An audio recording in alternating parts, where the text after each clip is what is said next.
حلال گوشت تلاش کیا کرو, صرف ٹھپوں سے گزارا نہیں ہوتا.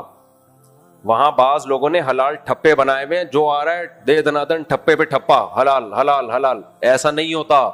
آپ کو تحقیق کرنی پڑے گی کہ ہینڈ سلاٹر سے باقاعدہ اللہ کا نام لے کے ذبح کیا گیا ہے کہ نہیں کیا گیا, اس وقت تک وہ گوشت حلال نہیں ہوگا. باہر ملکوں میں اس کی بہت تحقیق لازم ہے. اور یہ مشینی ذبیحہ بھی حلال نہیں ہے.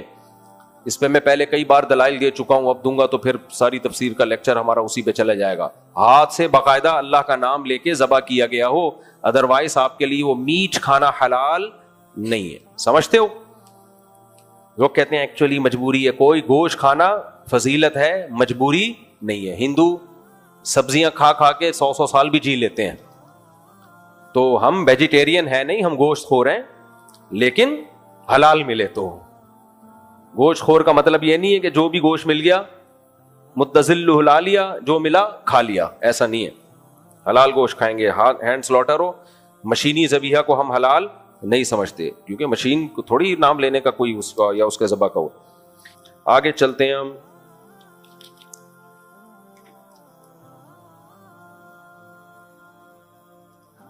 اللہ نے 4 جانوروں کا خاص طور پہ ذکر کیا, 8 جانوروں کا. من الضأن اثنین ومن المعز اثنین. اللہ اپنی نعمتیں بیان کرتا ہے اور مشرکین کی حماقتیں کہ اپنے اوپر بلا وجہ کی حلال چیزوں کو حرام کیا ہوا ہے. تو اللہ کہتے ہیں دیکھو میں نے تمہارے لیے 4 جانور پیدا کیے, جن کا نر بھی حلال اور جن کی مادہ بھی حلال. سب سے پہلے اللہ نے شروع کیا دمبے سے. من الضأن, دمبا اور بھیڑ یہ سب اسی میں آتے ہیں, چکی والا بھی اور بغیر چکی والا بھی. میں بڑا مزہ آتا ہے جب میں آیت پڑھتا ہوں. من الضأن اثنین, اللہ کہتے ہیں دمبوں میں نر بھی اور مادہ بھی دونوں قسمیں حلال کر دی میں نے. قل اذکرین حرم ام الانثیین, بتاؤ نر کو میں نے حرام کیا یا مادہ کو؟ کسی کو بھی حرام نہیں کیا. تو تم خود سے کیوں حرام کرتے ہو؟ مشرکین نہ بتوں کے نام پہ چھوڑے چھاڑ کے پٹ پٹانگ حرکتیں کر رہے ہوتے تھے.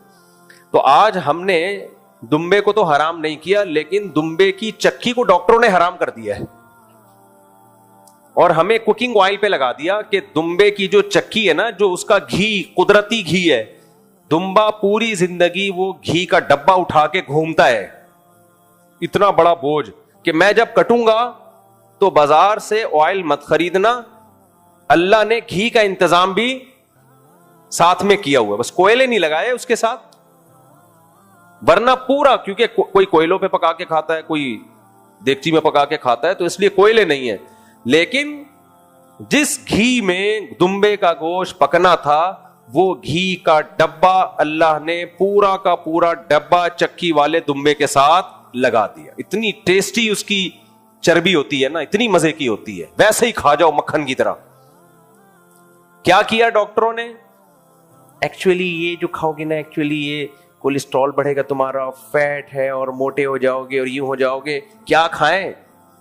یہ آئل کھائیں آپ, جو بازار سے مل رہا ہے نا آئل, پیکنگ کا آئل, جس کا پتہ نہیں کہ بلیچ ڈال کے صاف کر رہے ہیں یا تیزاب سے دھو کے صاف کر رہے ہیں. اس کو نہیں کر رہے تیزاب سے, لیکن ایسا نہ ہو کہ آپ, لیکن بھائی اللہ نے جو پیدا کیا ہے وہ نیچرل ہے.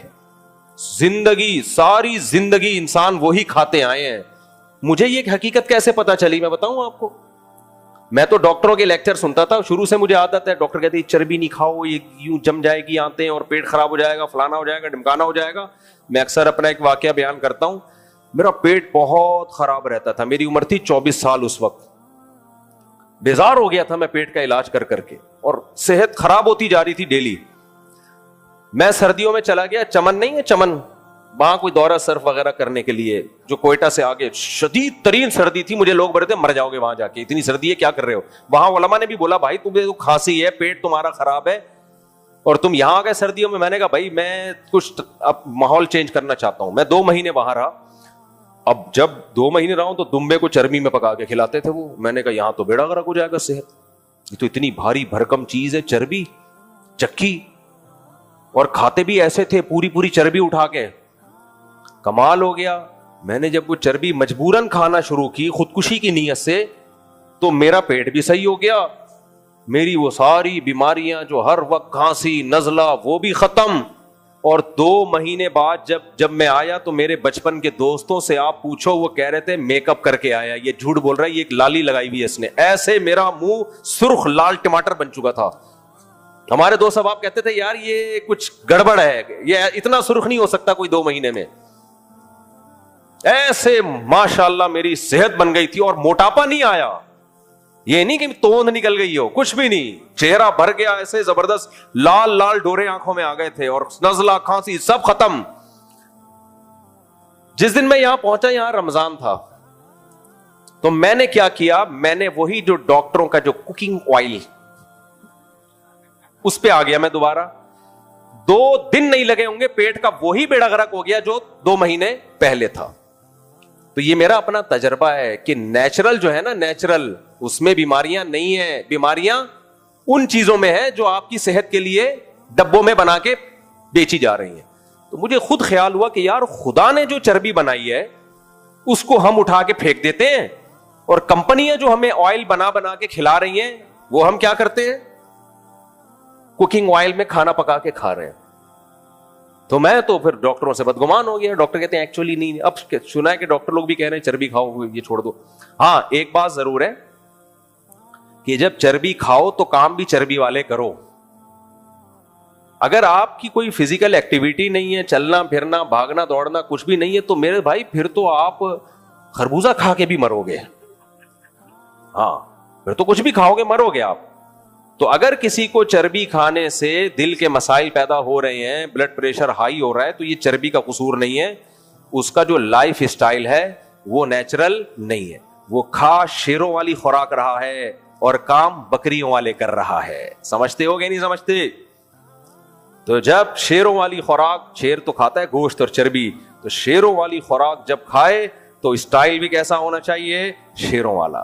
چال بھی, بھاگنا تو شیر تو بھاگتا ہے, تگڑ تگڑ بھاگ کے شکار کرتا ہے, چیتا بھاگ کے شکار کرتا ہے. بکری کو شکار کے لیے بھاگنے کی ضرورت نہیں ہے, گھاس کہیں بھاگی جا رہی ہے وہیں کھڑی ہوئی ہے. کیا خیال ہے؟ تو پھر وہ چربی کا قصور نہیں ہے. تو اللہ نے قرآن میں بھی ذکر کیا. اور چربی کی فضیلت ایک اور بھی آپ کو بتا دوں میں, لیکن کھانا اپنی ذمہ داری پہ مرمرا گئے تو میرے اوپر کیس نہیں کر دینا, وہ ڈاکٹر سے پوچھ لینا, آخر میں آنا تو ڈاکٹر کے پاس ہی ہے. دوسرا چربی کی فضیلت قرآن سے پھر ایک اور عالم نے بتایا. انہوں نے بولا دیکھو یار, ہم جو کوکنگ آئل کھاتے ہیں پیکنگ کے, پکوڑے تل تل کے اور فلانا کر کر کے, ایک بڑی زبردست انہوں نے توجہ دلائی. انہوں نے کہا قرآن میں کیا آتا ہے, وَحَرَّمْنَا عَلَيْهِمْ شُحُومَهُمَا. یہودی نے گناہ کیے, بنی اسرائیل نے موسیٰ علیہ السلام کو ستایا, تو اللہ نے ان کے گناہوں کی وجہ سے اونٹ کی, گائے کی چربی ان پہ حرام کر دی. بیل کی چربی بھی حرام.